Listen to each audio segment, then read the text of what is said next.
I have made many requests to have a meeting with the subject. She agrees to meet many times, however, she only rarely agrees to an interview. When dealing with her, it's always best to be patient. She always answers questions, although sometimes her answer is she doesn't want to talk about it. So we usually spend our meetings baking, watching movies, reading books together, and even making art together. She loves being able to make the paint herself, and she paints with her fingers and hands. I think she has been treated as a god for so long that people often forget that she is still a little girl. She has a lot of wisdom and whimsy, a lot of joy and a lot of sorrow. Giving her the time to share her story at her own time has given her a chance to see me as a friend, not as a subject, not a worshipper, not a threat, not a heretic, a friend. Adansi is old, far older than humanity as we understand it. She remembers the time of Ash, and she has seen things. Things that would break any normal person. Things that have driven her insane, and things that have forced her to be sane. Even as we meet at an agreed time, the interviews are never agreed upon ahead of time.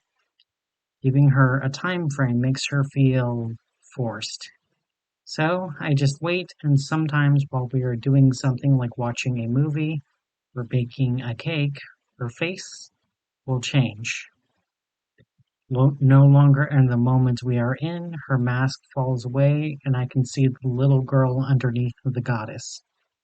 The child who lost her mother, the one who wandered so far that she could not go home, the savior of humanity, and the creator of Lockhart. When that happens, she speaks and shares her story with me, sometimes allowing me to ask questions, but usually I just listen. The interview starts as we are mixing icing for the cake. When the powdered sugar is mixed with the heavy cream, she goes from smiling and laughing to sudden shock. Her smile drops, and the sense of joy that surrounds her darkens, replaced with a sense of dread. As this happened, I grabbed my pen and paper as I wrote down her story. She continues to mix and pour without measuring. Her every action doesn't require it, even if it isn't strictly human, as she moves. Everyone has a story to tell. There is a time for them to tell it, and there is a time to share it. They aren't always the same time, though. Adansi has shared many stories with me, and it is now time for me to share this story. It occurred a long time ago, long before keeping track of time was a priority, so the location and the date is not fully understood, but I have made my best guess. What no one ever tells you about living through historical times is that you don't even know if it'll ever end. All you know is that there was a loud boom in the far distance, and then hours later the ground shakes, and then days later the sun grows weaker. Plants die, heavy ash falls from the sky with every rain, and the world grows colder. Not merely in temperature, but also in heart. The hearts of mortals, immortals, man, monster, macrocosm, microcosm, even the mud itself feels colder in heart. People get desperate. They do desperate things to stay alive. Sometimes when they do something desperate, they find out they enjoy being cruel. I traveled north as the sun grew weaker, and both ash and snow fell from the sky. There were regions that were once full of life, only to be left with collapsed trees and bones coated in ash. There was no one left to bury them, no one left to mourn them. I walked by so many that would never be mourned, never remembered. It was times like that I didn't know if the world was forever going to be ash, or if it too would fade like all of the seasons. I was so young then. I did not let the ash touch me, the cold did not slow me, and hunger did not know me. I still slept, I still walked, I still dreamed, I still feared, and I still despaired. I do not any more, but I did then. I still wandered and I still hoped to find those who still lived. One year I found something new, a green bud in the snow. After so long, so many years with no summer, and with spring being barely more than a few full moons worth of fall, there was finally new life, new growth. The historical time was ending. I was young. I still thought that when one historical time ended, it meant that you would get a break before the next historical time. Animal tracks came from the south, new life started to thrive, and with it, old life returned. Following the animal tracks were other people. Some of them were like my old tribe, others were not. But they were people. They didn't have the specter of desperation behind their eyes. They had hope, determination, and they had faith that the world would get better. So I wandered with them, following the trails and tracking animal life. They saw me only as a lost child at first, but around the time my adopted sister's great-grandchildren died of old age, they began to suspect I was something else entirely. People traveled slowly, so much more slower than they do now. They could wander their entire lives and never move more than 20 kilometers from where they were born. The veil was different then. It was no further than the horizon, and it was never behind our eyes. We didn't distinguish between the natural and supernatural back then. A cave bear would be a fierce, unconquerable monster simply because she was new and she was mean. Your neighbors, who would turn into wolves during the full moon, only to return with fresh meat for the entire tribe, were merely your neighbors, because they were close and they were familiar. In some ways, we haven't changed much since the age of Ash. We would share stories about where we had been before, and we would share stories about what we hoped we would go. Fiction existed, although the line between fiction and non-fiction were not as clear as it is now. Even tales with fantastic elements had lessons and truths in them, and even tales of the mundane had wonder and magic. I was happy to be one of them, although there came a time I could not be one of them anymore.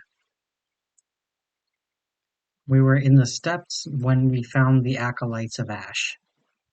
We thought that they were another tribe at first. We had encountered other tribes before, but the Acolytes were different. They spoke a different language from us, and I had to translate. They had a far stricter structure than we did. Our tribe had families, they had leaders, but the Acolytes had leaders among leaders, ranks, and even guards. We thought the guards were to keep scavengers from coming in. The chieftain welcomed us all. He was an old man who wore leather with a walking stick, and he also had a bird skull around his neck. They wanted to celebrate with a great feast. The meat was cooked far from us, and we had all gathered around a very large fire that burned both wood and bones. They told us that burning the bones would chase away the winter and lengthen the spring, something they learned when they came from the lands far to the west. The meat that was brought to us was on massive platters of wood. My tribe feasted, and I barely nibbled. Hunger did not touch me, but I could still taste, and it was one of the great joys I still love. The meat was Strange. I was sated only after a few bites, and I did not want any more of the meat. My tribe, on the other hand, gorged themselves on the meat. Mothers fed the fresh blood to their infants, children fought over the bones and the flesh, and still more was brought from the distant cooking fire to where we sat. Something was put in the fire, and the acolytes left us alone near the fire. Drunk off the blood and flesh as the smoke billowed over us, and we slowed and eventually stopped. I died that night, probably for the first time, so I was not expecting what happened. I was still aware what was happening around where I died, but I didn't care. I believe the term is dissociating. I noticed that my tribe was taken away to the cooking fire, and I did not care as the last of them died. I noticed as the chieftain had us cooked and he feasted on us. I did not care as he took my old body, and he carefully removed my flesh and bone, carefully making a new staff out of my bones and ligaments, when my body would not burn with all the others. It was a lot like playing a video game in the modern day. I was given a game over, and I was given a choice. I could keep playing, or I could simply watch as the game went on without me. If the game was too tough or too boring, I could simply wander away and never play again. But at that point, I only watched what was happening around where I died. The man who would be known as the Necromancer then took the ashes from the cooking fire, and then he shaped them into dimly human forms before he would drop human blood into their mouths, making for himself more ashen abominations to serve both himself and his tribe. They would bring prisoners from other tribes back, and he would feed them to his tribe and abominations. I do not know how long I was in that dissociative state. I have learned since then that Adansi doesn't die even if my body dies. But when my body dies, it's easy to simply fade away from the world. My power is still my own, and I can reform if I want to, but it's too simple to simply not want anything when you don't need anything. I could have kept fading away until I became no more than another nameless force of the universe, powerful but choiceless. It was only when one of the captives captured my attention did I begin to wake up from my disassociation. A little girl taken away from her mother. Usually the acolytes killed children, not bothering to bring them back because there wasn't enough food on them, and they weren't worth sparing a cage on them. But someone somewhere made an exception for her. Maybe someone who thought cannibalism was a mercy, or maybe someone who thought it was a better cruelty. The little girl cried because she was so alone and she knew what was coming for her. She used her tears to mix with the clay in her cage to make a simple paint that she used to paint on the inside of her bars of bone. Something about her action, an act of comforting herself with the paints, brought me back to myself. I had a new body, and I was hugging her close to my face. I was not a little girl, not in that body. The girl thought of me in a motherly way, and I whispered for her to close her eyes while I carried her. The cage simply did not exist for me as I walked forward through tents and the acolytes and flames alike. I had felt angry before. I was human before, though. In that moment, holding that little girl in my arms, I could feel the rage of everyone who was killed by the Acolytes of Ash. It was not a moment I am pleased with, however, it is not a moment I would ever take back. I do mean it was only a moment.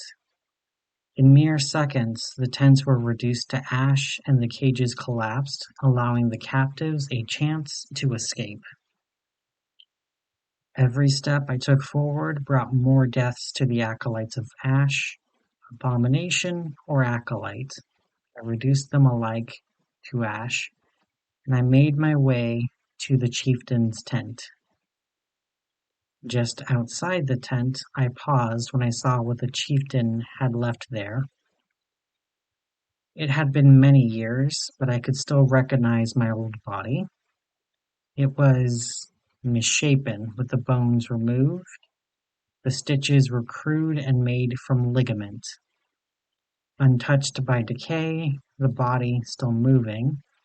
The divine flesh was not normal, but it was touched by death, and I felt unsettled seeing my own corpse. Whatever the chieftain did brought the flesh back to life, even without the bone and the soul. It lunged towards me, and I dissolved it into ash. Whatever that doll of flesh was, I was certain that it didn't deserve to exist. As I stepped towards the chieftain's tent, it dissolved into ash, but the chieftain inside was untouched. I focused on him, trying to turn him specifically to dust, except he remained untouched. I called down lightning, falling stars, even death itself. Yet nothing could touch him. He held forth his staff of bones, my bones. He tried to focus on the bones to try and command me, only to realize he couldn't control me. Even as he shouted words of power and he focused esoteric energy aimed directly towards me, it could not touch me nor the girl in my arms. Both of us weren't able to hurt each other. That left us at an impasse. I couldn't hurt him and he couldn't hurt me.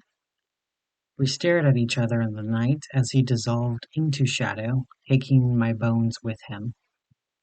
Beyond my reach, beyond my sight, and beyond my care. I took the prisoners to Lockhart, including the little girl in my arms. In time, my rage abated, and with it, my body changed back to a young girl, and I wandered through Lockhart, Earth, and the Sunless Lands, making friends, sharing stories, and helping the worlds. Although, as far and as long as I have wandered, I have not seen the chieftain since then. It has been so long since then. I still have not found him. He escaped my reach and the reach of all of my champions. I know he hasn't died. I have been a part of the judgment of every person who has died since that night. He still hasn't died. Wherever the Necromancer has gone, he isn't dead. He doesn't merely want to gain power. He is seeking power, but he doesn't want power over the earth. He had mastered necromancy, for humanity mastered the killing power of bone and stone. He had extended his lifetime beyond any normal limit before I was ever born. He had possessed the bones of a god tens of thousands of years before the first temple was ever built. He has eaten the flesh of friends, foes, and fiends alike, for humanity ever invented agriculture. If he merely wanted power over the earth, how easy would it have been for him to build an army of the dead to enslave every living thing? He is after a power that isn't of the earth. He stole my bones and he tried to use them to control me. He doesn't want to make himself a god. He wants to control the gods themselves. He has a lot of power. He has many different ways to fend off death, but that is not the same thing as true immortality, and he knows that. This race he is running may have a timer that seems never-ending, but it will end someday. Today, tomorrow, or even 100,000 years years from now, the time will run out and he will either have that power or he will be dead. At that ominous ending, the timer dinged and the cake was pulled out, and Adansi was excited for the cake that was left to cool on the counter. As we started to watch a movie, when the cake is cooled, we ice the cake together and we decorate it with rabbits and carrots on the cake. A perfect addition for the carrot cake, and we enjoy the cake together.